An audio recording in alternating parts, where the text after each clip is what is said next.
Chapati preparation స్మూత్గా వచ్చేటట్టు చేసుకోవటం ఎలా చూపిస్తానండి. Beef curry, lassi, chapati. Present అయితే లైట్ షుగర్ వేసుకోండి, దాంట్లో సాల్ట్ అప్లై చేయండి. షుగర్ ఎక్కువ యాడ్ చేయొద్దు, దానివల్ల చపాతీ ఏమైందంటే స్వీట్ చపాతీ అయిపోద్ది.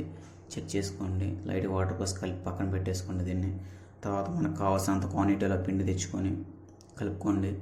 దీంట్లో ఆయిల్ యాడ్ చేయండి. ఆయిల్ యాడ్ చేసి మెత్తగా కలుపుకుంటూ ఉండండి, ఉండలు లేకుండా కలపండి.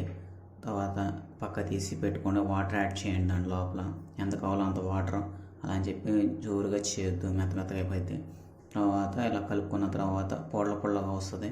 ఆ తర్వాత దీన్ని జాగ్రత్తగా దగ్గర చేసిన తర్వాత దీనిలో ఆయిల్ యాడ్ చేయండి. దీన్ని యాడ్ చేయడం వల్ల ఇంకా స్మూత్నెస్ అయింది చపాతీ. దీన్ని యాడ్ చేసుకొని కలుపుతూ ఉండండి, మళ్ళీ మెత్తగా వస్తుంది. ఆ తర్వాత కలిపి పక్కన పెట్టుకోండి. దీన్ని శుభ్రంగా 10 నిమిషాలు అలా వదిలేసామంటే ఇలా స్మూత్గా అయిపోతుంది. ఈ స్మూత్గా వచ్చిన తర్వాత బౌల్ తీసుకుని పక్కన పెట్టేయండి.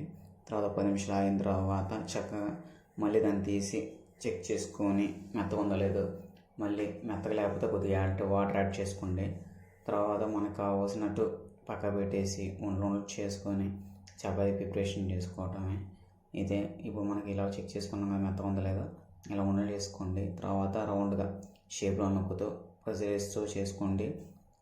ఇలా నేను చూపించినట్టు మనకి ఎంత క్వాంటిటీలు కావాలో అంత ఉండలు చేసుకోండి. ఓవర్ చేయొద్దు, కడుపులో నొప్పి వస్తుంది. ఇలా మందం ఉన్నా కూడా తినబుద్ధి కాదు, పలసగానే చేసుకోండి. ఇలాగే పూరి స్టైల్ కూడా ఇంతేనండి. కానీ ఏంటంటే మనం గోధుమ పిండి యాడ్ చేస్తున్నాం, అక్కడ మైదాని గోధుమ పిండి రెండు మిక్స్ చేస్తారు. ఇలా రౌండ్ చేసుకుంటూ ఇలా తిప్పుకుంటూ చేసుకోవడమే. అన్నీ అయిపోయిన తర్వాత శుభ్రంగా ప్యాన్ పెట్టేసుకొని ప్యాన్ హీట్ వస్తుంది లేదో చెక్ చేసుకున్న తర్వాత హీట్ చెక్ చేసుకుని ఆయిల్ అప్లై చేసుకొని వేసుకోవటం వన్ బై వన్. ఇలా చూపించినట్టు జాగ్రత్తగా నీట్గా కాల్చుకోండి. ఓవర్ కాల్చొద్దు, నల్లగైపోతాయి. హైలోనే పెట్టి ఫ్లేమ్లో కాల్చుకుంటూ ఉండండి, వన్ బై వన్ తిప్పుతూ ఉండండి ఆయిల్ వేసుకుంటూ. తర్వాత మీకు బ్లాక్ డాట్స్ వస్తే సరిపోతుంది. మడత పెట్టి పక్క పెట్టేసుకొని సర్వ్ చేసుకొని తింటమేనండి.